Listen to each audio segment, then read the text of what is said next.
Hello and welcome students, Gyanjyoti coaching সেন্টারের পক্ষ থেকে তোমাদের সকলকে আরো একবার স্বাগত।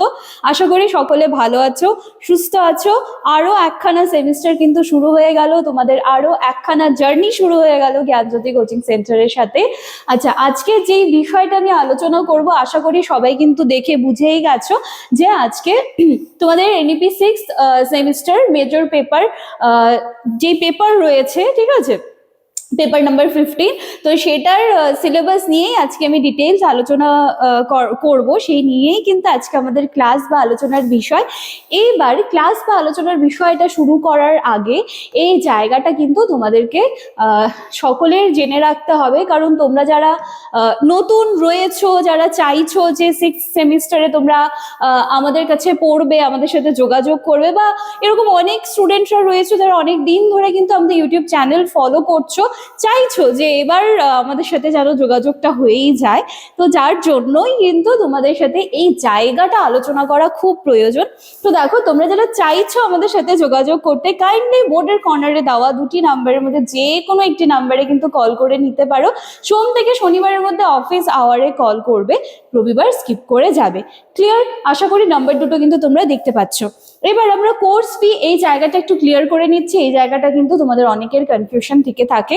দেখো, ফর এন্টায়ার সেমিস্টার এবং কাদের জন্য, ফর মেজর স্টুডেন্টস কত টাকা ধার্য করা হয়েছে? মাত্র 1199 টাকা। এবং মাইনর স্টুডেন্টদের জন্য কিন্তু ধার্য করা হয়েছে মাত্র 699 টাকা। মাত্র 699 টাকা। তোমরা যারা চাইছো আমাদের সাথে যোগাযোগ করতে, কাইন্ডলি বোর্ডের কর্নারে দেওয়া দুটি নাম্বারের মধ্যে যে কোনো একটি নাম্বারে কল করে কিন্তু যোগাযোগ করে নিতে পারো। চলো, এবার তাহলে আমরা চলে যাচ্ছি আজকের যেই মূল বিষয় আমাদের সিলেবাস, সেটাই এবার আমরা ফিরে আসছি। দেখো, আচ্ছা, এই যে তোমাদের সিলেবাসটা দিয়ে দেওয়া রয়েছে, দেখো এক সেকেন্ড, দেখো তাহলে সবার প্রথমে রয়েছে ইউনিট 1, ঠিক আছে। আচ্ছা, ইউনিট 1 থেকে রয়েছে অ্যাডজাস্টমেন্টের ওপরে 3টা সাব টপিক দিয়ে দেওয়া রয়েছে। এবার এই যে তোমাদের যে মেজর পেপার 15 রয়েছে, তো আর সেটার উপরে বেস করে যে সিলেবাসটা তোমাদের দেওয়া রয়েছে, দেখো তার একটা কোর্স টাইটেল হচ্ছে, সেটা হচ্ছে অ্যাডজাস্টমেন্ট অ্যান্ড ম্যাল অ্যাডজাস্টমেন্ট। তো এটার উপরে বেস করে 3টা আবার কিন্তু দেখতে পাচ্ছি যে 4টা ইউনিট রয়েছে, এবং ইউনিট 1, 2, 3, 4, আর তার মধ্যে এবার ইউনিট 1 এর মধ্যে 3টে করে কিন্তু আবার সাব টপিক রয়েছে। তো এবার তোমাদের সুবিধার্থে দেখো বাংলাগুলোও দিয়ে দেওয়া রয়েছে, আশা করি আর অসুবিধা কিন্তু কোনোভাবেই হওয়ার কথা নয়। দেখো, সবার প্রথমে তোমাদেরকে কনসেপ্ট অফ অ্যাডজাস্টমেন্ট এটা পড়তে হবে, ঠিক আছে। অভিযোজনের ধারণা, তারপরে কিছু নতুন নতুন বিষয় কিন্তু এবার এই সেমিস্টারে যে পেপারগুলো রয়েছে সেগুলো কিন্তু তোমরা এবার পাবে, ঠিক আছে। এরপরে কি আছে? হোমিওস্ট্যাটিস এই জায়গাটা তোমাদের ক্লিয়ার করতে হবে। এবার হোমিওস্ট্যাটিস কি, এই টার্মটা কি, এটা তো বললেন না। এটা জানার জন্য প্রত্যেক দিন চ্যানেল ফলো করতে হবে, রেগুলার ক্লাসেস যাবে চ্যানেলে, সেইগুলো কিন্তু দেখতে হবে। আচ্ছা, তারপর কি? ক্রাইটেরিয়া অফ গুড অ্যাডজাস্টমেন্ট, উত্তম অভিযোজনের মানদণ্ড, ক্রাইটেরিয়া অফ গুড অ্যাডজাস্টমেন্ট। এবার দেখো, এখানে কিন্তু এবার বিষয়গুলো এভাবে দিয়ে দেওয়া রয়েছে, ঠিক আছে। আশা করি তোমাদের কোনো প্রবলেম হবে না। অ্যাডজাস্টমেন্ট, দেখো কনসেপ্ট অফ অ্যাডজাস্টমেন্ট ছবির সাহায্যে বোঝানোর চেষ্টা করেছি আমরা। তারপরে হোমিওস্ট্যাটিস রয়েছে, ক্রাইটেরিয়া অফ গুড অ্যাডজাস্টমেন্ট রয়েছে, যেখানে emotional maturity, healthy relationship, productive behaviour, সমস্ত কিছু এগুলো জাস্ট তোমরা এক ঝলক দেখে নাও। ডিটেলসে কিন্তু তোমরা প্রতি সেমিস্টারে ক্লাস পাও, এবারেও কোনো কিন্তু সেরকম ব্যতিক্রম হচ্ছে না, এবারেও তোমরা ক্লাস পাবে। আচ্ছা, চলে আছি ইউনিট 2-তে। ইউনিট 2-তে কি আছে? ম্যাল অ্যাডজাস্টমেন্ট, অসামঞ্জস্য। তাহলে এবার তার উপরে বেস করে 3টা সাব টপিক রয়েছে। কি আছে? দেখো, অসামঞ্জস্যের ধারণা রয়েছে, অসামঞ্জস্যের কারণ, যেটার মধ্যে হচ্ছে আমরা দেখতে পাচ্ছি বংশগত, পরিবেশগত এবং প্রাতিষ্ঠানিক।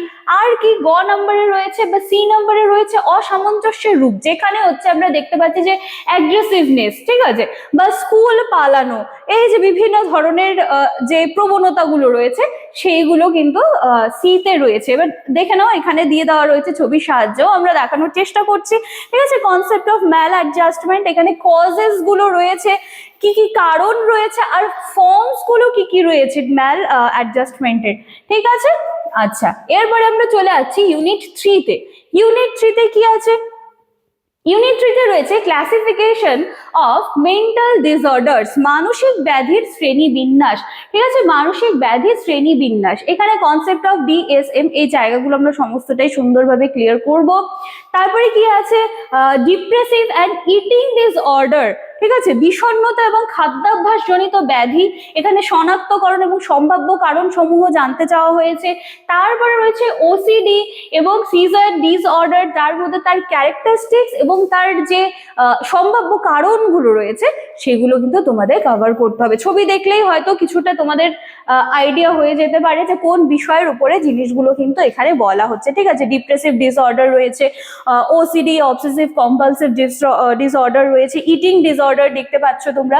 ঠিক আছে, আচ্ছা, এবারে চলে আসি আমরা ইউনিট 4-এ। ইউনিট 4-এ কি আছে? ইউনিট 4-এ জানতে চাওয়া হচ্ছে মানসিক রোগের চিকিৎসা এবং শিক্ষকদের ভূমিকা। ঠিক আছে, ট্রিটমেন্ট অফ মেন্টাল ডিসঅর্ডার্স, আর কি সেখানে হচ্ছে রোল অফ টিচার্সদের কি আছে। আচ্ছা, তাহলে এখান থেকে তোমাদেরকে কি করতে হবে? প্লে অ্যান্ড গ্রুপ থেরাপি, তারপরে হচ্ছে দেখে নাও বাংলাগুলো রয়েছে খেলাধুলো, দলগত চিকিৎসা, বৃত্তিমূলক চিকিৎসা এবং শিক্ষকদের ভূমিকা। ছবিও দেখে নাও এর সাথে সাথে, তাহলে তোমাদের কিছুটা হলেও কনসেপ্ট ক্লিয়ার হতে পারবে। প্লে অ্যান্ড গ্রুপ থেরাপি রয়েছে, অকুপেশনাল থেরাপি রয়েছে, রোল অফ টিচার্স রয়েছে। ক্লিয়ার? আচ্ছা, তাহলে এই ছিল কিন্তু তোমাদের পুরো সিলেবাসটা। ঠিক আছে, আশা করছি সিলেবাস নিয়ে কোনো রকম কনফিউশন হবে না। চ্যানেল ফলো করতে হবে, চ্যানেল সাবস্ক্রাইব করে রাখবে, পাশে থাকা বেল আইকন প্রেস করে অল করে নেবে। এরপর কিন্তু রেগুলারলি আমি প্রত্যেকটা টপিক কিন্তু আবার আলোচনা করা শুরু করে দেবো। এই ছিল আজকে প্রথম দিনের ক্লাস। আশা করছি আজকের ক্লাস তোমাদের ভালো লাগবে। ভিডিও ভালো লাগলে ভ্যালুয়েবল কমেন্টসগুলো কমেন্ট সেকশনে রেখে যেতে ভুলবে না। দেখা হচ্ছে আবার নেক্সট দিনের ক্লাসে। Thank you.